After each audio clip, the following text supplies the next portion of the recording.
таза сууга, абага тийгизген таасирлери кандай болотун билип, таанышып,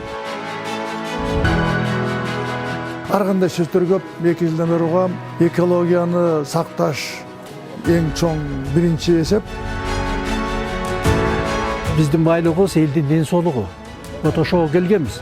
Азыр биз көргөндөн кийин кичине көңүлүбүз тынчыды. Өз көзүм менен көрөйүн деп келдим да, ушу элдин жанагы айтып аткан элдин арасындагы ушак сөзүп аткан чынбы же калппы депти. Адамдардын жашоо турмушунун сапатын жогорулатуу, саламаттыкты сактоо жана коомдук коопсуздукту камсыз кылуу Альянс Алтын компаниясы үчүн эң артыкчылыктуу багыттар болуп саналат. Кенди казып алууда кандай эрежелер сакталат? Биринчи кезекте алар экологияга зыян келтирбейби деген суроо жарандарды кызыктырып келет. Бул сапар компаниянын ишмердүүлүгү менен таанышуу үчүн Талас облусунун аксакалдары жери ишканасына баш багышты. Алардын ичинде Жогорку кеңештин экс-төрагасы академик Алтай Бөрүбаев, Талас облусунун мурдагы губернатору Искендер Айдаралиев, Кыргыз Республикасынын Куруучулар союзунун төрагасы Аскарбек Молдобаев, генерал-лейтенант Бексултан Ишимов, ошондой эле Камалдин Базаркулов, Жеңиш Миңбаев, Нурлан Карыпкулов өңдүү Талас районунан чыккан коомдук мамлекеттик ишмерлер болушту. Алгач коноктор жер үйгениндеги алтын ылгоочу фабриканын иши менен таанышып, анан калдык сактоочу жайга сапар алышты.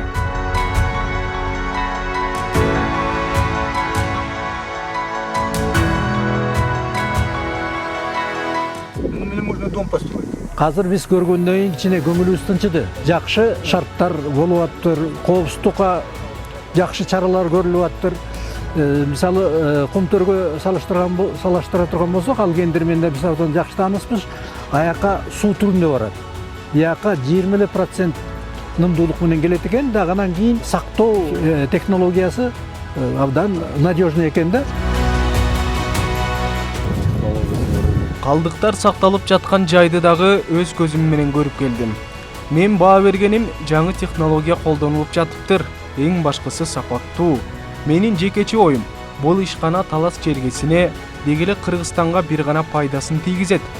Анан баса белгилеп кетчү нерсе, ушул ишканадан түшкөн акчанын канча бир бөлүгү Талас облусундагы райондордогу, айылдардагы фондторго бөлүнүшү керек.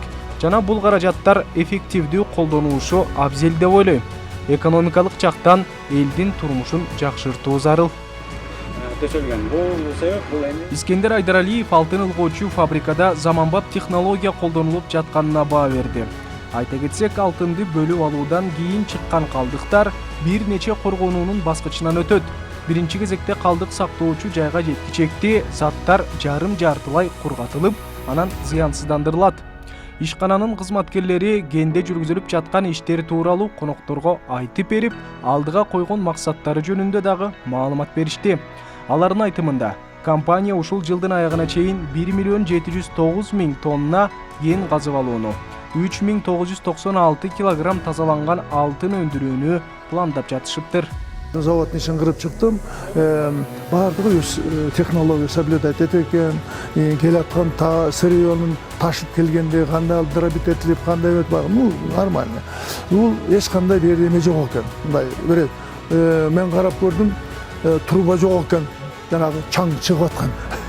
Труба жок экен. Знаешь, выходит, все заводдун ичиндеги чаң дробить эткенден кийин баары ошол жерде нейтрализовывается, ошол труба фильтр эметип чаң чыкпайт экен сыртка. Это уже чоң нерсе. Аксакалдар Альянс Алтын компаниясынын демилгеси менен иштелип жаткан Талас облусун стратегиялык өнүктүрүү планы менен дагы таанышты. Аны коноктор бир добуш менен жактырышып, өзүнүн сунуш пикирлерин айтышты. Таластын элинин өзгөчөлүгү дагы бар. Бул абдан жакшы, ким душман, ким дос дегенди билет.